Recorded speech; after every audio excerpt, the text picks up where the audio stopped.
В 2014 году базовая Гранта стоила в салоне 279 тысяч рублей. Сегодня же эта машина с тем же мотором, той же тканевой обивкой и тем же жестким пластиком на торпедо перешагнула отметку в 900 тысяч рублей. Рост больше, чем в 3 раза. Можно было бы списать это на инфляцию, на санкции, на уход поставщиков. Но тогда возникает другой вопрос. Кто в итоге зарабатывает на этом росте и зарабатывает ли вообще? Глава АвтоВАЗа публично заявлял, что завод зарабатывает с одной Гранты около 35-40 тысяч рублей. Министр промышленности называл схожие цифры – около 50 тысяч с Весты. Независимые аналитики на эти слова реагируют одинаково – скептической тишиной. Самый громкий эпизод в этой истории случился в 2014 году. На закрытой встрече с рабочими один из вице-президентов завода, по происхождению француз, обронил фразу, которую никто не собирался выносить за пределы цеха.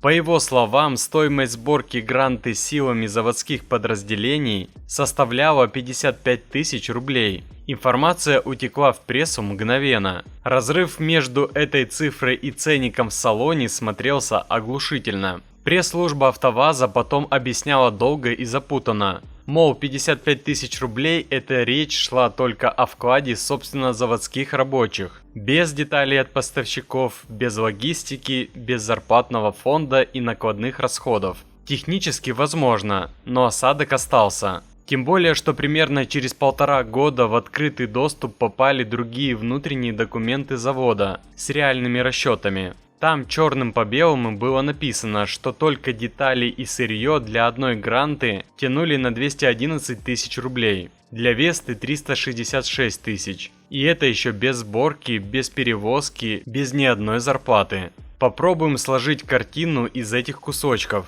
Детали и материалы 211 тысяч. Сборка, логистика, амортизация, оборудование, зарплаты. Еще несколько сотен тысяч сверху. Итого полная себестоимость в 2024 году по оценке бывшего инженера завода, ушедшего в блогерство, около 600 тысяч рублей. Продается машина за 900 тысяч. Казалось бы, вот она прибыль, 300 тысяч с машины. Но именно здесь в уравнении появляется третья сторона, о которой в официальных отчетах говорят тихо. Каждый российский автопроизводитель обязан платить утилизационный сбор с каждого выпущенного автомобиля. В этом году для легковой машины с мотором до 2 литров эта ставка составляет около 800 тысяч рублей. Почти столько же, сколько стоит сама базовая Гранта. Если бы на этом история заканчивалась, завод давно бы переставал существовать. Но деньги возвращаются в виде субсидий из федерального бюджета. Размер возврата зависит от доли отечественных компонентов в машине.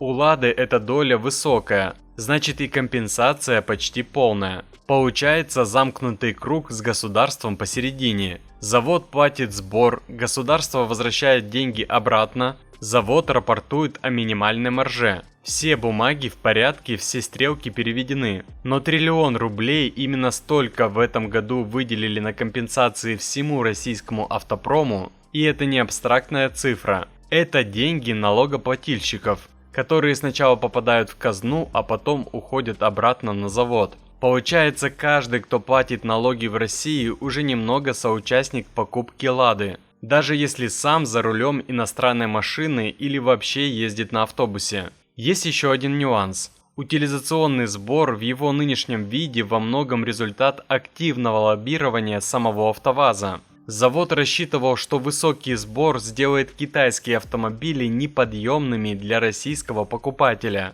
и развернет спрос обратно к Ладе. Сбор подняли. Китайские машины действительно подорожали, но дальше случилось то, что не было заложено в расчеты. Покупатель просто перестал покупать, не переключился с китайского на российское. Он вообще отложил покупку. Рынок не перераспределился, он сжался. И первыми это почувствовали не Хавейл и Черри, а Гранта с Вестой. Потому что именно их аудитория – люди, для которых вопрос цены стоит острее всего. Лада выстрелила себе в ту самую нишу, на которой держалась десятилетиями. Цифры за первый квартал этого года говорят об этом сами. Продажи АвтоВАЗа упали более чем на 17% по сравнению с тем же периодом прошлого года. Рыночная доля съехала с 32 до 24%. 8 пунктов испарились меньше, чем за год. Веста потеряла 40% покупателей за один только месяц. Люди уходят на вторичный рынок, пересаживаются на китайские подержанные машины